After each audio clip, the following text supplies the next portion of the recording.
Good. Under here. Roll under the bed. Good job. That lawnmower. That's it. The stage is set for one of the most electrifying matchups of the year. Gervonta "Tank" Davis is in the thick of his training camp, eyes firmly locked on his upcoming showdown with Lamont Roach.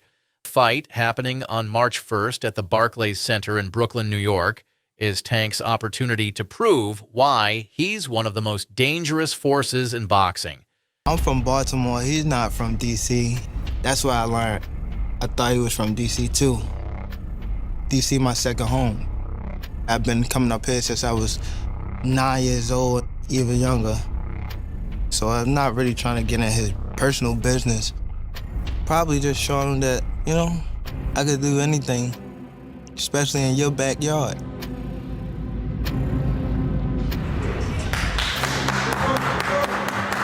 You gonna feel all this shit we gotta do? Look, hey Tank, we gonna go 35 for 12. Many years ago, legendary champion Marvin Hagler remarked that it's hard to get up and do road work at 5 a.m. Tank's known for his jaw-dropping power, but in this camp, he's fine-tuning more than just his knockout punch. He reminds me of the old-time janitors, the superintendents in the big buildings, those big buildings, and they had a big brass key ring about this big with 1,000 keys on it. But every key, they knew that key was for a certain door to get into the building. When he's moving around, I'm saying he's the super with that big key ring, and he's looking for the right key to get in the door. You're great with the analogies. I love it. I love the analogies. And he finds the right key. He does. He doesn't walk into a room and like, bang, oh my God, I shouldn't open that door. And a lot of guys do. Romero walked into that room. Garcia walked into that room, So he don't. And that's part of what separates him and makes him a guy that's one of the most complete fighters right now of all time. With his trainers pushing him harder than ever, Tank is sharpening his speed, defensive techniques, and footwork to perfection. His daily grind includes intense sparring, strength training, and explosive drills, all designed to expose Roach's weaknesses. Shit, he better. he better take me serious, but I don't think so. I think they training. I think they're training as hard as they can.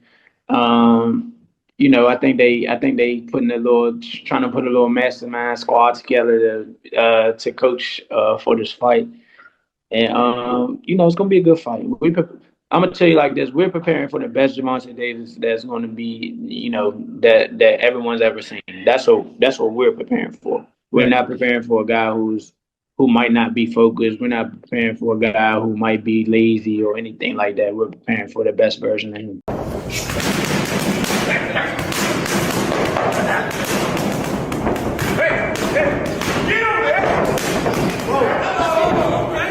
God damn. The thing was, it wasn't that he's a big guy who could go to 140. It was that he's so talented and punched so hard that those skill sets can carry up with them in weight. That's what the great ones do. They have that ability. That's why I mentioned Floyd Mayweather wasn't 154, but his skill set was so good. The difference between Tank and Floyd is that Tank got the type of power. When you got power that carry up like Pacquiao, you can move up many weight divisions, not just, the two that he primarily fought in. We saw him dribbling Mario Barrios off the canvas, so we saw him do it at 140. Combine that with a relentless conditioning routine and a strict diet, and Davis is pushing his body to its absolute peak. Every detail of Tank's camp is tailored for one goal: victory. One more. Good. Under here. Roll under the bed. Good job. That lawnmower. That's it. Start that motherfucker lawnmower.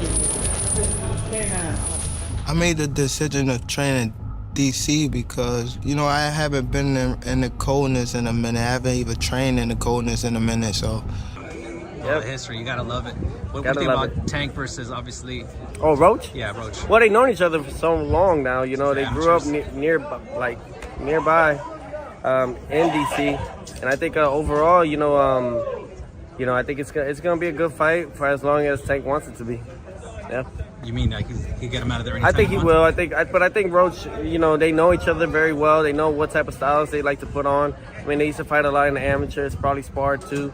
So, you know, I think that it'll just go to show. But remember, everybody got to realize Lamont Roach is going up to 135.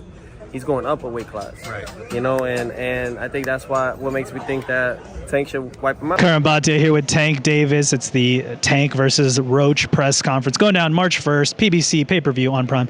Tank, we know you said up there you're going to retire in 2025. Why did you decide to retire after next year? Just fed up, just tired of all the bull crap. You said that you have your opponents mapped out. So who are the opponents for the final stages of your career? Not to cut you off, I don't really have them really like mapped out, but it's just like, you know. Anyone in mind that you're thinking about after Roach? No, not yet. I'm just trying to focus on him right now. And then once we get him out the way, then we can, you know.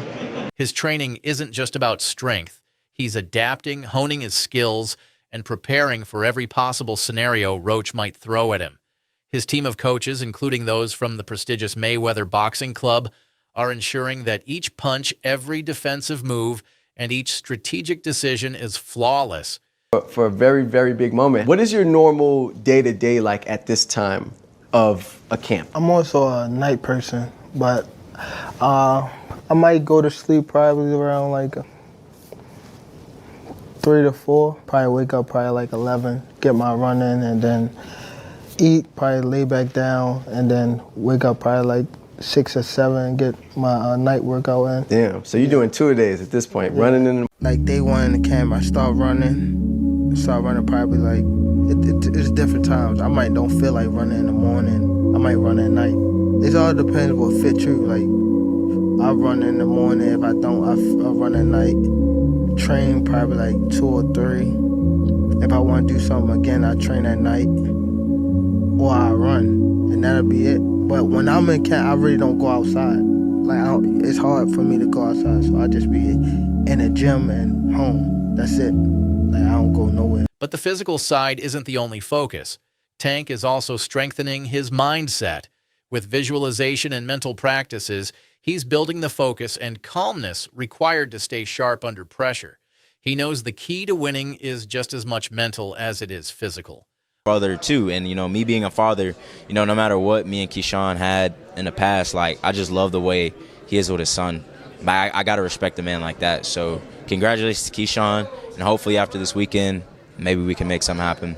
That'd be great, man. The 135 has so many people. Just on an ending note, I just want to get, you know, your perspective on Tank's fight against Lamont Roach.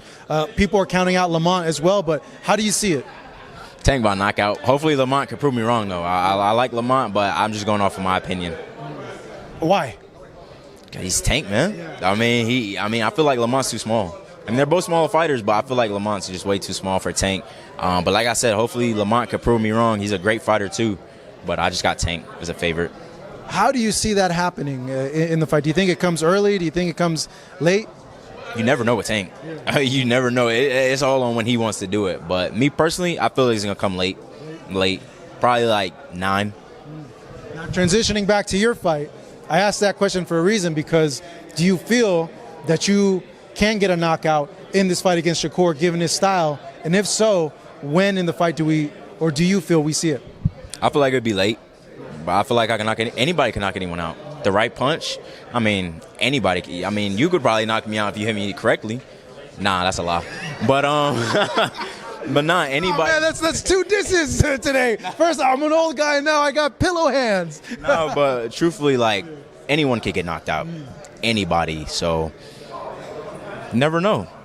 I hope Shakur's ready. All right. Floyd, man, good chatting with you. Good seeing you. Appreciate the time. Floyd Schofield taking on Shakur Stevenson this weekend here in the Kingdom of Saudi Arabia on the DAZN pay-per-view headlined by Dmitry Bivol and Artur Beterbiev, the rematch. On the other side, Lamont Roach is ready to make his mark. Stepping up in weight, Roach understands the mountain ahead but isn't backing down. This fight is his moment to show he belongs at the very top of boxing. Roach is sharpening his boxing IQ, speed, and counter strategy to deal with Tank's explosive power.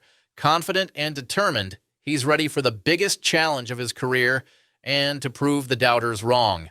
As Tank aims to extend his undefeated record and further cement his legacy, all eyes will be on the epic showdown in Brooklyn. Will Davis dominate, or will Roach rise to the occasion? The countdown to March 1st is on. Don't miss a second of this thrilling battle.